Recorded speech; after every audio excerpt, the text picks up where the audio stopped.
The U.S. Justice Department said Monday it would work towards providing families of victims of the September 11, 2001 terrorist attacks with more information about events leading up to the attacks as part of a federal lawsuit that aims to hold the Saudi government accountable.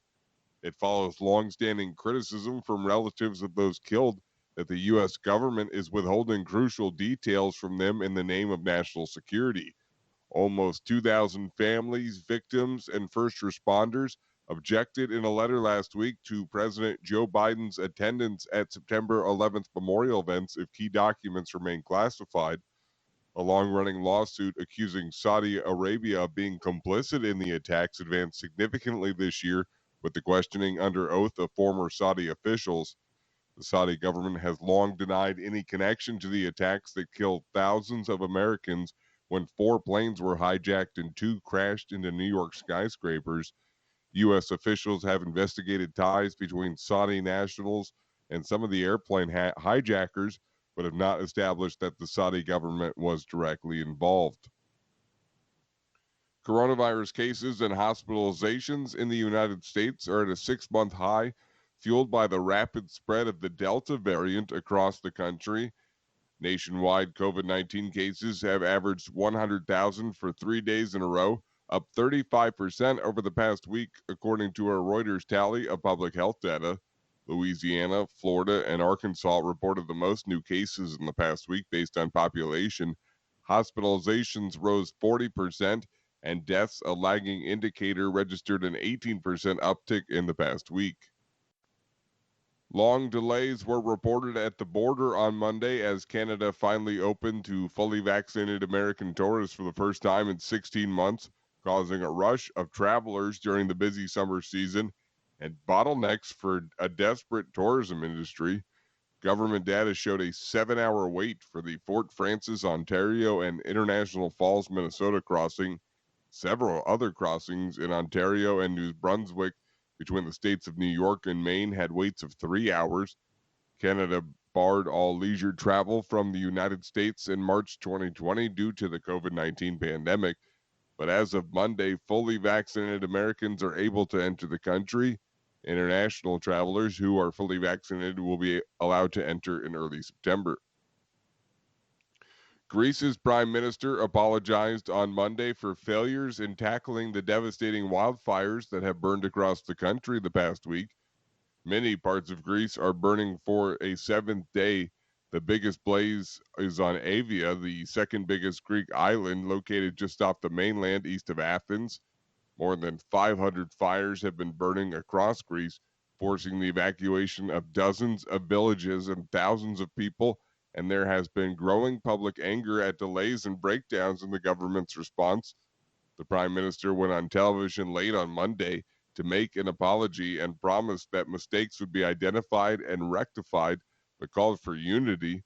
The fires broke out last week during Greece's worst heat wave in 3 decades, with searing temperatures and dry heat causing tinderbox conditions. It comes as the United Nations panel on climate change told the world on Monday global warming is dangerously close to being out of control and that humans were to blame.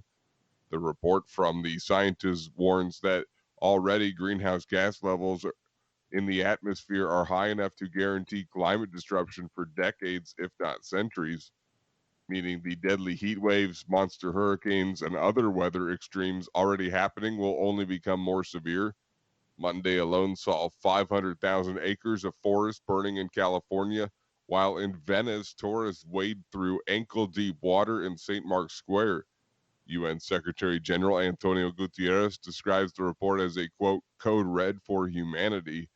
In 3 months, a United Nations climate conference in Glasgow, Scotland will try to get much more ambitious climate action out of the nations of the world and the money to go with it.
Hi, thank you for watching. I hope the videos are useful for you. Please subscribe to my channel using the button below.